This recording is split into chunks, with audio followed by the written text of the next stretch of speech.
ఏపీలోని మైలవరం నియోజకవర్గ రాజకీయాలు హాట్ టాపిక్ గా మారాయి. సిట్టింగ్ ఎమ్మెల్యే వసంత కృష్ణ ప్రసాద్ ను పక్కన పెట్టిన వైసీపీ అధిష్టానం అసెంబ్లీ నియోజకవర్గ ఇన్ఛార్జిగా జెడ్పీటీసీ సభ్యుడు సన్నాల తిరుపతిరావు యాదవ్ ను నియమించింది. ఈ క్రమంలోనే కార్యకర్తలతో ఆత్మీయ సమావేశం ఏర్పాటు చేసిన ఎమ్మెల్యే వసంత వైసీపీ సర్కారుపై తీవ్ర స్థాయిలో మండిపడ్డారు.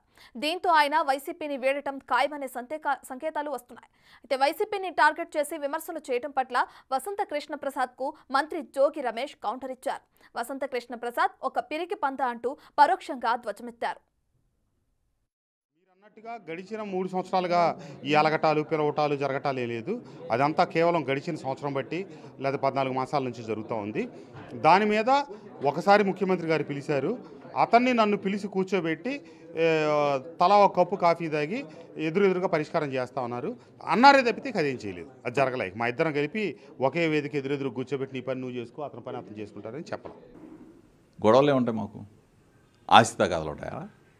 పొలం తగాదాలు ఉంటాయా? నా ఊరు నా గడ్డ ఇబ్రహీంపట్నం. ఇక్కడికి నేను ఇప్పుడు కాదు రాజకీయాల్లో, నేను నెక్కరేసుకున్న దగ్గర నుంచి మా నాన్న 1981లో సర్పంచ్గా పోటించిన దగ్గర నుంచి, అంటే సుమారుగా మాది 45 సంవత్సరాల రాజకీయ చరిత్ర. మా నాన్నగారు, మా బాబాయ్ గారు, మా పిన్ని గారు, మా తమ్ముడు, అందరం, ఈరోజు నా కొడుకు, అందరం ప్రజలు వస్తూ ఉంటారు. మా వల్ల ఆయన సాయం చేస్తూ ఉంటాం. ప్రతిపక్షం అధికారం వస్తూ ఉంటాయి, పోతూ ఉంటాయి.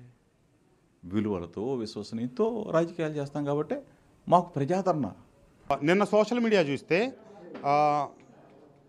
సిఐలు, ఎండిఓలు, ఎంఆర్ఓలు అందరూ వెళ్ళి వారికి బొకేలు ఇచ్చి వారిని పలకరించి వారిని మర్యాదగా గౌరవించి వచ్చారు. నా మంచితనం అంటే నాకున్న గుడ్ విల్. స్థానిక ఎమ్మెల్యే దగ్గరికి ఎందుకు వెళ్ళలేకపోయారు అంటే, ఒకవేళ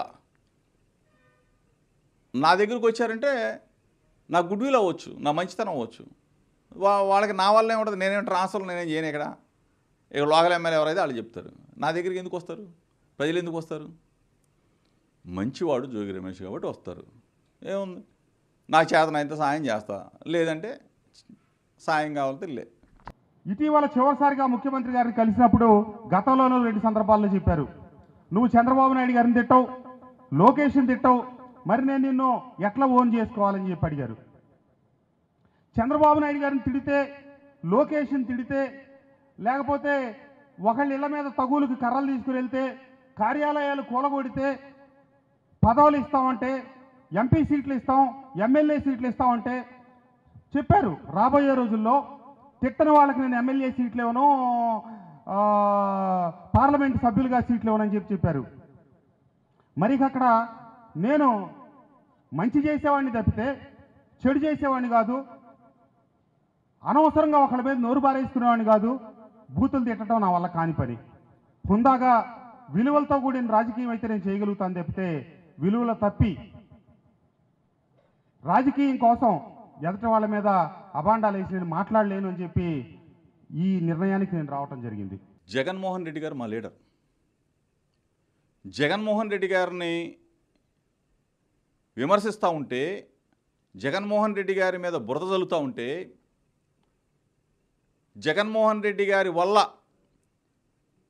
బీఫామ్ పొంది, జగన్మోహన్ రెడ్డి గారి బొమ్మ పెట్టుకొని, జగన్మోహన్ రెడ్డి గారి ఇచ్చిన ఫ్యాను గుర్తుకి ఓటు వేయించుకొని నేను ఎన్నికల్లో గెలిచిన తర్వాత జగన్మోహన్ రెడ్డి గారిని కక్షగట్టి తిడతా ఉంటే, జగన్మోహన్ రెడ్డినేగా జగన్నేగా తిట్టింది, నన్ను కాదుగా అనుకునే స్వభావంగానే ఎవరికన్నా ఉంటే ఆడు పనికి మాలినోడు.